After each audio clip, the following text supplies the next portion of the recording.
I'm in partly rainy, partly cloudy Singapore to drive this all-new car, Honda's brand new Accord. Now the old Accord had become a bit too big. It had become a bit flabby, a little loose to drive. It wasn't much fun behind the wheel. And with this new car, Honda has decided to give us back some of that Accord magic. So I'm going to drive this all-new car for the entire day just to tell you how good it is. Well, first things first, Honda wanted the Accord to be more agile and tighter looking. It's pretty clear the nose of the car isn't as large and as bulbous, and this is much sportier than the earlier car. There's a nice compactness here, and come across to the side, and this lovely line gives it even more firmness. It's nice, it's sporty, and of course, you look at it and it's straight away an Accord. Of course, the glass house is similar to the earlier car. It's big, there's a lot of space inside, but then you get this nice convergence of lines.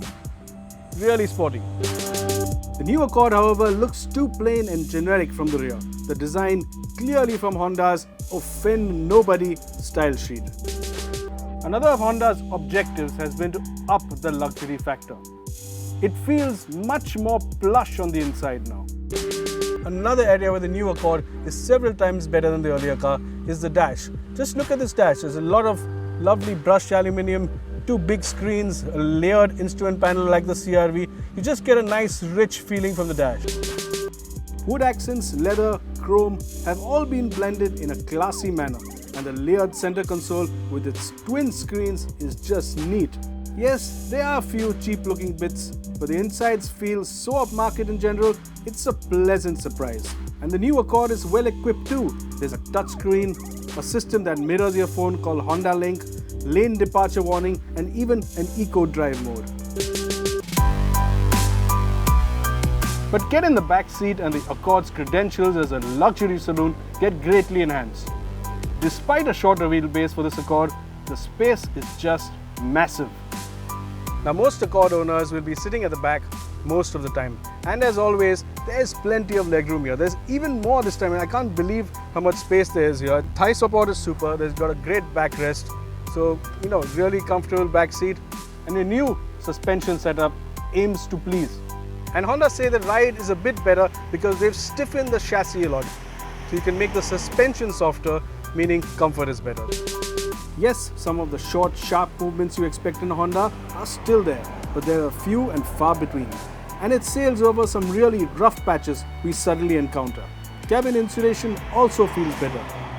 The outsides feel a bit more removed and better muffled, and this is due to the active noise cancellation system. Microphones in the roof pick up noises that are then played back in reverse over the speakers, thus cancelling the original sound out. The 40% stiffer body shell, the new suspension, and a new steering system have all been engineered to deliver a better driving experience. This Accord also has something that was missing on the earlier car, a pleasing oneness and cohesiveness to how it drives. Honda's also used a new McPherson strut front suspension, and this allows you to place the car exactly where you want. It's really accurate, the new electric steering, and honestly, the feel isn't that much worse than the earlier hydraulic ones. As I get more comfortable behind the wheel, I give the Accord more throttle and push it harder. I expect it to get loose and fall apart, but to my surprise, the harder I go, the more confidence the Accord inspires. The steering is quick, nicely weighted, and quite precise, and the Accord really sights through a series of corners really well. It's no BMW 3 Series, but there still is a degree of nimbleness and balance you really appreciate. The heart of any Honda, however, is the engine. Now, Honda's 2.4 has been with us for a couple of generations, but this 2.4, this 174 horsepower engine, is all new. It's the new Earth's Dreams engine, but the only difference is that in India, we're not going to get the direct injection which you get in the US. We're going to get good old indirect injection, but the rest of the engine, the block, the crank, they're all new. The new engine doesn't feel really different. It's a typically Honda unit. It's got a slightly weak bottom end, but as you push it harder, as you wind it more, you really get a nice dollop of power. 174 horsepower is what this car has. You can really feel almost every horsepower when you're pulling it hard. What's best, however, is the free revving nature of the engine, which, rather than slow down towards the top end, accelerates as the tach needle climbs up the dial. As ever, using all the revs on the Honda is addictive. overall performance is however similar to the current car. As with many Hondas, this isn't the most silent engine, so when you pull it hard, there's quite a bit of a din. Now the other not nice bit is this 5-speed gearbox. You get flappy paddles and you get a sport mode which locks you into a gear. But performance is anything but sporty. It's really slow to shift gear and it just isn't any fun.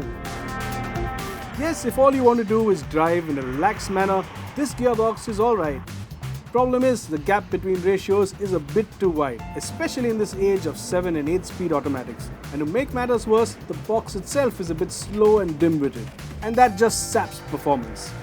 This is especially irritating on open roads like those on the outskirts of Singapore, where all you want to do is unleash all the power of the engine. This new Accord isn't hugely better in any area, but what Honda has done is taken baby steps to improve it in almost every sphere. The exterior is sportier looking, the interior, the new dash, looks much more upmarket, the back seat is almost as comfortable, the car drives better, it's got a nicer engine, nicer steering, the ride is nicer. The only fly in the ointment is that this car is likely to cost around 30 lakhs. So what you're likely to get with the new Accord is luxury, practicality and peace of mind, all combined in one package.